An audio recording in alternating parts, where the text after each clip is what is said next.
Well, good morning, good people. Mark Holmes here, and as always, I want to thank you all for watching, commenting, subscribing, and being part of the Joe Boo Sports Report. Without you guys, as well as you ladies, you know that this literally does not work. We are only 2 weeks away from training camp. I'm on the road, of course, doing my job. Um, Down here in the country and things, and I'll be back home tomorrow. Thank goodness. Got to go finish laying this carpet, get this laminate floor put down, and some other things, and do a little bit of work at the red brick house, and I'm good to go. This morning, when I woke up this morning and got out of bed, I had some really fresh thoughts going through my head. There were no, I'm sorry, flashback to Run DMC, back when rap was real. I have been pounding the table. I have been preaching and talking about many things that are important to me, important, I believe, for the Dallas Cowboys to win this season. One of those things I've been talking about a lot of, and I've been talking about it for many years. In fact, it's funny because, see, what I talk about, it seems a little more old school, or at least when I was talking with one of the younger YouTubers, I was talking about how much I love 12 personnel. And they're like, man, screw that 12 personnel shit, man. I want three wide outs and things, man. I want to just throw the hell out of the ball. That 12 personnel, man, that shit's 3 yards in a cloud of dust. And I said, no, man. You can do anything you like out of 12 personnel. Anything. You can make it look like it's a run heavy, but you can actually go 5 wideouts out of it. I know it sounds crazy. Empty backfield. You can basically go where they're not. And I've been talking about 12 personnel. 12 personnel was one of the things that the Cowboys did better than anybody else last year. When you think of back in the day with New England, with Aaron Hernandez and the Gronk, that offense, that was 12 personnel. You need 2 good tight ends that can catch and that can block. And so I've been talking about it. My man Brian, the mailman, has been delivering on that as well, about 12 personnel and how good it is. And especially when you have a back like Tony Pollard. Tony Pollard, who can be a running back. He can, go in motion and get in the slot. He can go outside. All of a sudden you go from 12 personnel, you shift. You get Dalton Schultz, shifts out. Tony Pollard, he goes out. Now you got 3 wideouts on one side. And what's the team going to do, brother, if the linebackers are in a heavy package? Oh, what are they going to do when they've got James Washington over there? They've got CeeDee Lamb, and they got Tony Pollard, and they got nothing but big men out there, dude. What are they going to do? What are they going to do when the Dallas Cowboys offense comes for you? But from time to time, things that I talk about get validated by others. And so this morning, let me make sure I give credit to the Star. Could 12 personnel benefit the Cowboys offense this season? Especially Michael Gallup coming in late. It definitely can. We can all hope that Dalton Schultz will be around even if he does not sign a deal by Friday. But we know he is tight end number 1 on the Cowboys roster next year. The Cowboys lost Amari Cooper and Cedric Wilson. We all know that. With the 12 personnel, you can feature a nice mix of run and pass while doing them effectively. That might be something Cowboys could feature this season more to help maintain the offense they had just a year ago. I dare say that the Cowboys offense was led by 12 personnel because in actuality, you could see when Michael Gallup came back from the calf strain, they did less 12 personnel. And I actually believe that actually hurt the offense. Because here's the thing.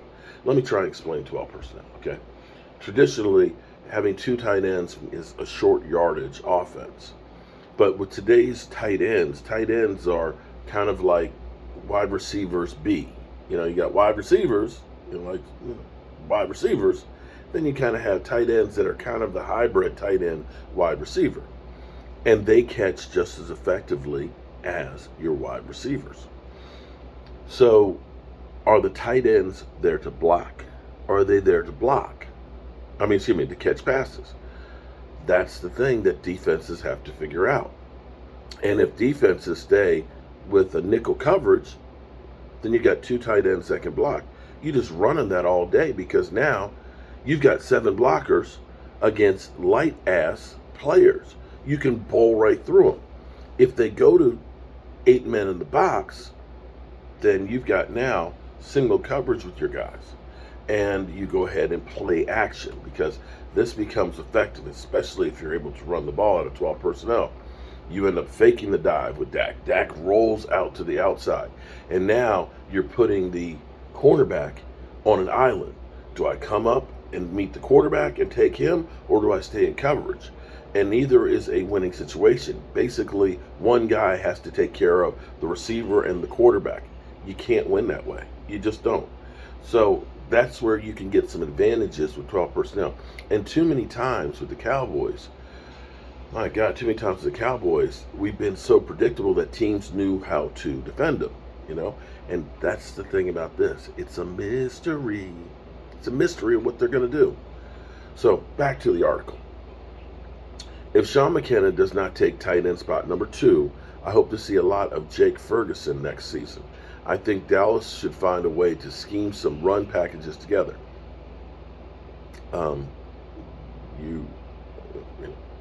Ferguson was drafted out of Wisconsin. Ferguson came from a team that enjoyed running the football.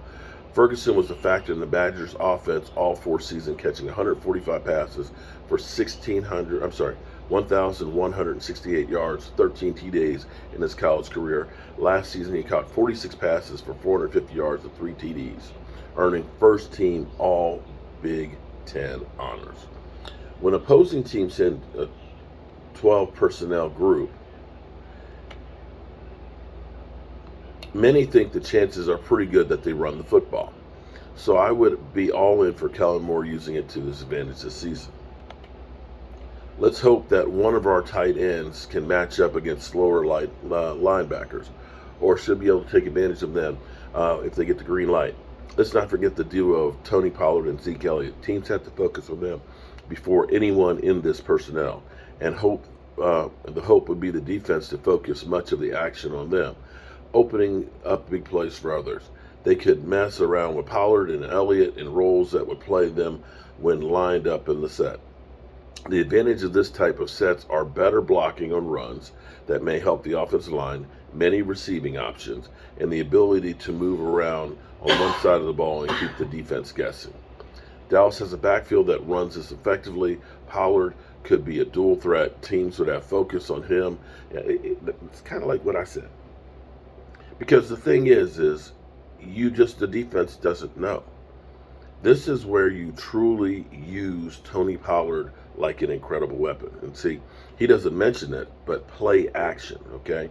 Play action meaning you're making the play look like it's a run play, but it's actually a pass play.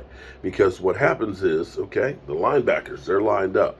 They see Dak Prescott going back with the football to Zeke Elliott. They're looking for the mesh point. They're taking a step. They're going in there so that way they can get the play. Okay? Right? They're looking at that. So what happens is then you've sucked them in. You have sucked them into the play. And that gives you that little bit of a second that the receivers, they're going out into the roots. And it's hard to break and then go backwards and get caught up. That's the thing that play action does for you. It basically makes them think it's a run when you're actually going to a pass. And that deception will give you an advantage like you won't believe. And then after a while, they start saying, I can't get sucked in on the runs. I got to make sure I cover the pass. Well, guess what? Then in the second half, you're more effective with the run because they're not meeting you at the hole. They're hesitating. You want defenses to hesitate and not know what you are doing. If they know what you're doing because your offense is predictable and you're doing the same thing, then the momentum becomes onto their side. So I definitely agree with the star here, and I've been screaming this like crazy. We want 12 personnel, and we want Jake Ferguson to be the man.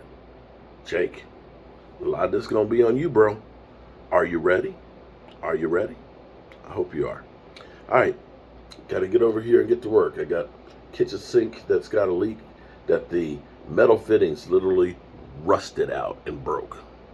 I ain't seen one that bad before, but I got to fix it. Some old pipes. I got the carpet to finish laying,